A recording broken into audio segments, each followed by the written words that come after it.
You know, sometimes when these things leak out like this, I can't help but think that the studio, perhaps even the actors' camp, are doing this to sort of gauge the reaction online, see how people would like it. So, Christian Bale, if you're watching this or someone in your camp is watching this, take two things away. Number one, yes, Marvel fans love you. They respect your acting. They want to see you grace the screen in the Marvel Cinematic Universe. And number two, they're all in agreement that you look like a horse.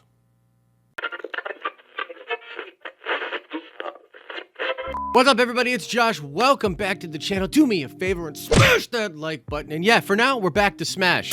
I think it's gratuitous, but whatever.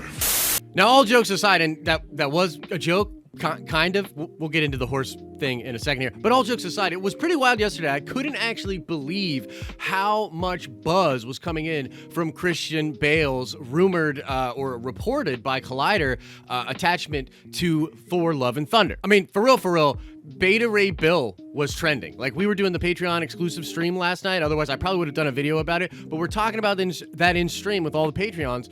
And literally, Beta Ray Bill is trending on Twitter. They pointed it out to me. I couldn't believe it. It was real. And so this is coming in as an exclusive from Collider. And so maybe this is how they're going to exist now. They're just going to break cool stories like this and allow YouTubers like me to talk about those stories. And then we'll get the views. And that will help Collider somehow. I don't know, man. I don't know what the fuck they're doing. But indeed, according to Jeff Snyder over at Collider, Christian Bale is in talks to join Chris Hemsworth in Marvel's Thor: Love and Thunder. Okay, so this is really cool. Obviously, people love Christian Bale, but the thing that was wild is, of course, the amount of people that thought he would be Beta Ray Bill. Now, Beta Ray Bill is a horse-like machine, actually. He's like a machine alien thing, and he's in the Thor comics, famously another person to wield Mjolnir. He's considered to be worthy. He's also teased in Thor Ragnarok on the planet with the Jeff Goldblum homie. What's it called? Sakaar. Okay, yeah, Sakaar. He's teased that he's one of the faces that was a former champion, perhaps, on Sakaar. And I mean, not to be rude, but Christian Bale's face totally kind of looks like a horse. Like, dude, obviously, good-looking dude, incredible bone structure.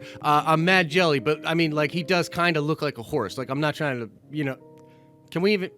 In fact, if you could imagine just some prosthetics or something, just like a kind of slightly elongated mouth there. I mean, he's literally like... he's literally like Beta Ray Bill. It would be amazing to see him in the role. His voice, the gravitas that he could bring to it would be really awesome. Now, there are some other things being thrown around at this point. I mean, for God's sakes, he's only in talks. We don't even know for sure if he's going to be in the film, but if the buzz online is any sort of indicator for those people making those decisions, he will be in the film. But regardless, we're speculating. We're having fun. Do you guys remember fun? But other people think he could be God the Gore Butcher, which is really cool, but they sort of already gave some of Gore Butcher's powers to Hela in the last Thor movie. So they could, not that they couldn't still do that, but the Thor God Butcher story is really cool and does sort of revolve around the Jane Foster Thor. I think that's why people are talking about it. And by the way, is there a better time ever than now to sort of recap on everything that we know, or we think we know, for Thor: Love and Thunder? Now, well, let's start with the Jane Foster thing. Famously in the comic books, when Jane Foster becomes worthy, and actually this is after Thor becomes unworthy in a story called Original Sin. I actually love this book. If you've not read it, it's amazing. I mean, Mike DiDeo art, Jason Aaron writing, it's awesome. But yeah, after Thor is considered not worthy anymore, Jane comes over. She's like, there always has to be a Thor. And she picks it up. Now, at first, you don't know it's Jane. You also don't know she's dying of cancer. And the more that she uses the Thor power, the more the cancer spreads and stuff, right? So it's really crazy. It's actually a really good story. I know that Lady Thor, or just Thor, whatever, you know, I know that character gets a lot of a bad rap because of the whole drama online, the political stuff, the representation, SJW stuff and all that. But frankly, it's just a really good story. You know what I mean? Like, there's some of that wokeness going on, but it's awesome. It's a good story. Now, there are a lot of other people talking about Thor: Love and Thunder and sort of suggesting that Taika is going to do some really grand stuff in space. We know Thor's kind of on his mission to go find himself, be the person that he should be, not the person... Rather, be the person he is, not the person he should be. Whatever. So he's going to go out in space. We've also heard rumors that the Collector's coming back, that the Grand Master's coming back, and we might get sort of a Contest of Champions 2.0, something really cosmic and grand in scale. And ultimately, I still believe Thor Odinson is going to be the main character of that story. His thing with Jane will play a major part in that. We think Loki might play a major part in that because the new Loki from that series might be the one that gives Mjolnir to Jane. And instead of them sort of fighting over who's going to be Thor, they might both be Thor. Odinson with the Stormbreaker and her with Mjolnir, and they might face some grander, bigger threat and also go on a journey of self-discovery. It's Taika Waititi, so it's going to be like this amalgamation of like really good subtle moments, a nice crafted character development arc for both of those characters, but also just fun, bombastic adventure. I mean, the dude opened up his last movie with that dragon coming across that's chasing Thor.